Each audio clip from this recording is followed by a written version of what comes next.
Hallelujah, Hallelujah,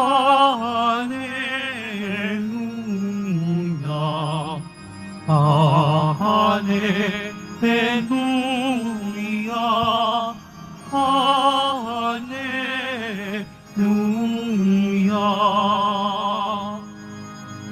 Araw ngayong gawa ng Diyos, magdiwang tayo ng lubos, purihin ang manunubos. Hallelujah, Hallelujah,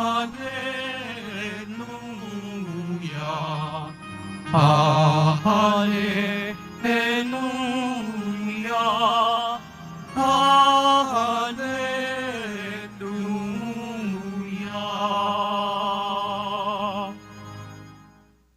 Sumainyo ang Panginoon. At sumaiyo rin. Ang pagpapahayag ng mabuting balita ng Panginoon ayon kay San Juan. Papuri sa iyo, Panginoon. Noong panahong iyon, si Maria ay nakatayong umiiyak sa labas ng libingan. Yumuko siya at tumingin sa loob. May nakita siyang dalawang anghel na nakaupo sa pinaglalagyan ng bangkay ni Jesus. Ang isa sa gawing ulunan at ang isa na may sa paanan. Tinanong nila si Maria, "Ale, bakit kayo umiiyak?" Sumagot siya, "Kinuha po nila ang aking Panginoon at hindi ko alam kung saan dinala." Lumingon siya pagkasabi nito at nakita niya si Jesus na nakatayo doon, ngunit hindi niya nakilalang si Jesus iyon. Tinanong siya ni Jesus, "Bakit ka umiiyak? Sino ang hinahanap mo?" Akala ni Maria ay siya ang tagapag-alaga ng halamanan, kaya't sinabi niya, "Ginoo, kung kayo po ang kumuha sa kanya, ituro ninyo sa akin kung saan ninyo dinala at kukunin ko." "Maria," ani Jesus. Humarap siya at kanyang sinabi, "Rabboni," ibig sabihin, Guro. "Huwag mo kong hawakan, sapagkat hindi pa ako nakapupunta sa Ama," wika ni Jesus. "Sa halip, pumunta ka sa aking mga kapatid at sabihin mong aakyat ako sa aking Ama at sa iyong Ama, sa aking Diyos at iyong Diyos." Kaya't si Maria Magdalena ay pumunta sa mga alagad at sinabi, "Nakita ko ang Panginoon." At tuloy sinabi sa kanila ang bilin ni Jesus.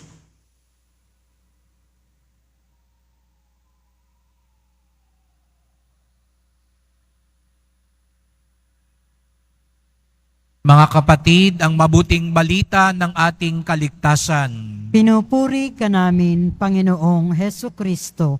Magsiupo ang lahat. Magandang gabi po sa inyong lahat at maligayang pagdating sa tahanan ng ating mahal na pong Jesus Nazareno. Binabati din natin ang mga nasa online, lalo na po mga may sakit, nag-aalaga sa may sakit, at mga kababayan, mga kadeboto natin mula sa iba't ibang panig ng bansa daigdig na nais sumama sa misa dito sa Quiapo, sa Basilica Minor at Pambansang Dambana ni Jesus Nazareno. Patuloy nating ipinagdiriwang ang muling pagkabuhay ni Jesus. Nasa ikalawang araw tayo ng tinatawag na oktaba o 8 araw na pagdiriwang ng muling pagkabuhay.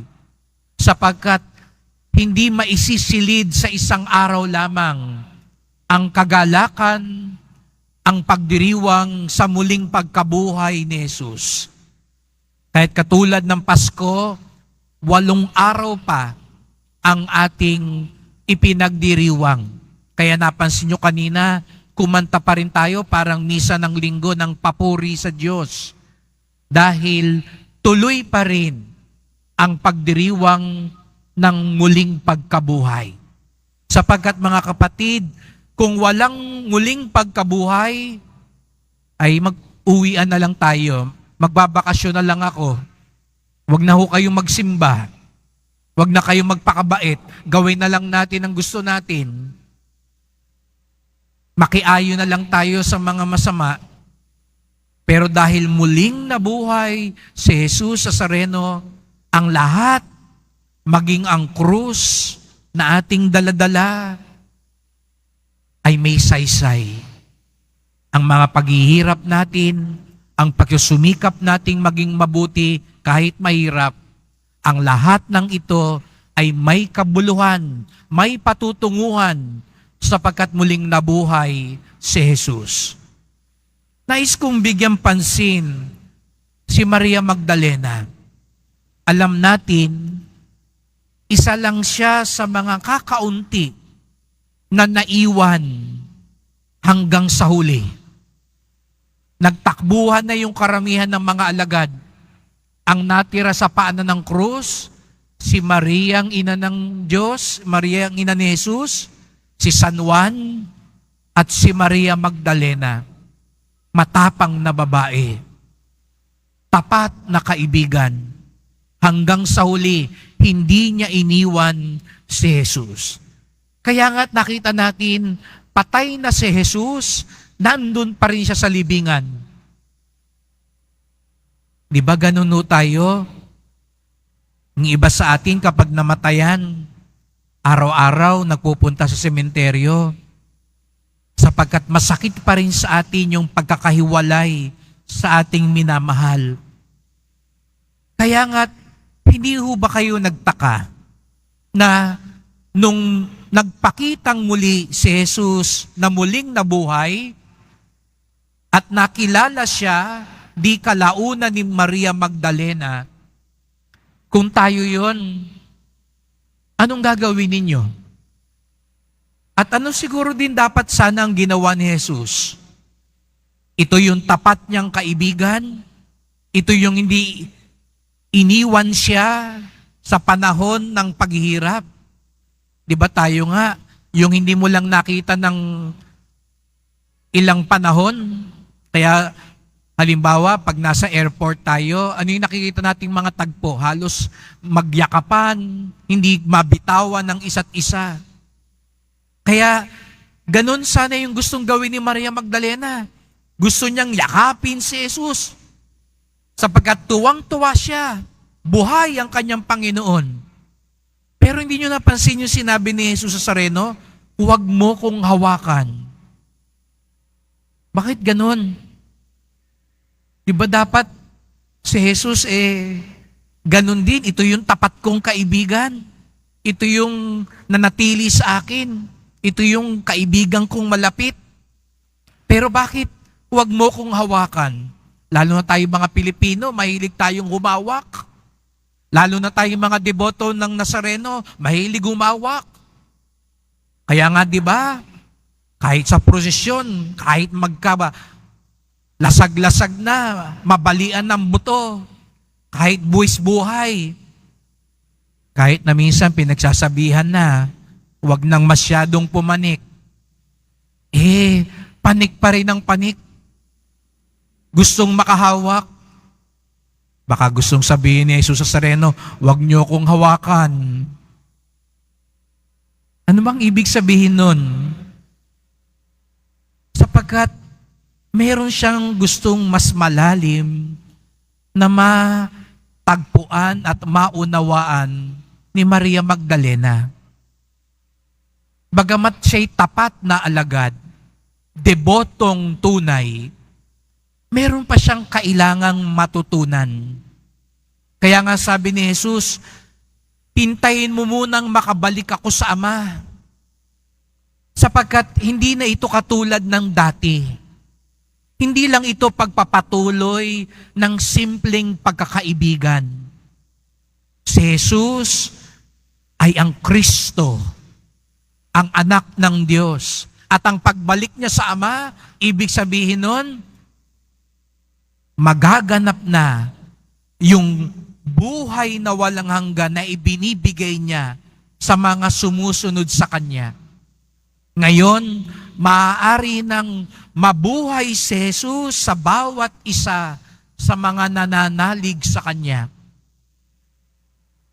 At yun ang gustong ialok ni Jesus, hindi lang kay Maria Magdalena, hindi lang sa mga alagad, kundi sa bawat isa sa atin. Hindi lang yung mga simpleng biyaya. Hindi lang yung ibinibigay ng mundong ito. Kaya nga, hindi na ito katulad ng dati. Hindi na ito pagpapagaling lang ng may sakit. Hindi lang ito pagpaparami ng tinapay, pagpapalakad ng mga lumpo.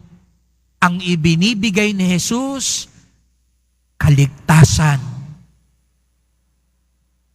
At ito rin ngayon ang paanyaya sa ating lahat. Hindi naman talaga pinagbabawal ni Jesus, hawakan siya. Ngayong nakabalik na siya sa Ama, pwede na siyang hawakan. Ngunit, ang paghawak natin sa Kanya ay pagtanggap, pagsang-ayon sa kaligtasang ibinibigay niya. Opo mga kapatid, marami tayong pinagdarasal. Natitiyak ko ngayon, iba sa inyo pinagdarasal, makapasa sa board, makapag-abroad, gumaling ang may sakit, makapagtrabaho na, magka-love life na, magkaayos na ang pamilya o ang samahan.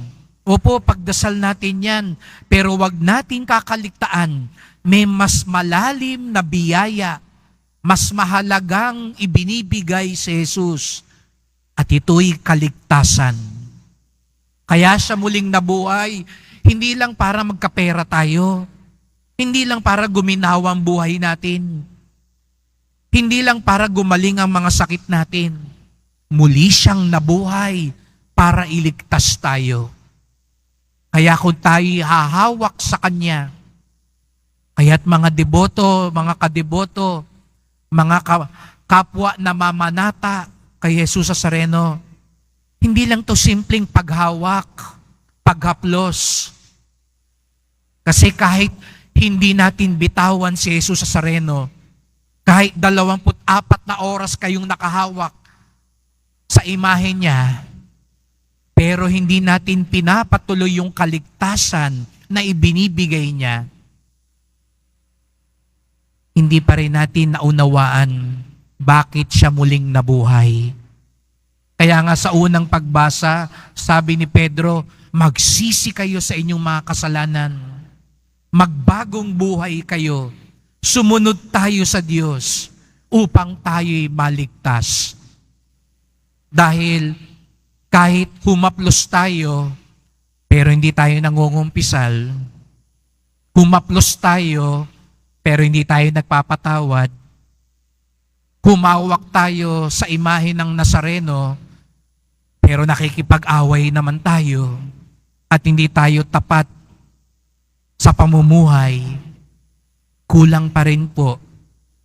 Baka sabihin din ni Jesus Nazareno, huwag mo muna akong hawakan. Sapagkat ang nais humawak na tunay sa Kanya, nais ding magbagong buhay. Nais ding maging mabuti, masunurin, at tapat. Kaya't ipagdasal natin ang bawat isa. Hindi ko po kayo pagbabawalang humawak sa Nazareno.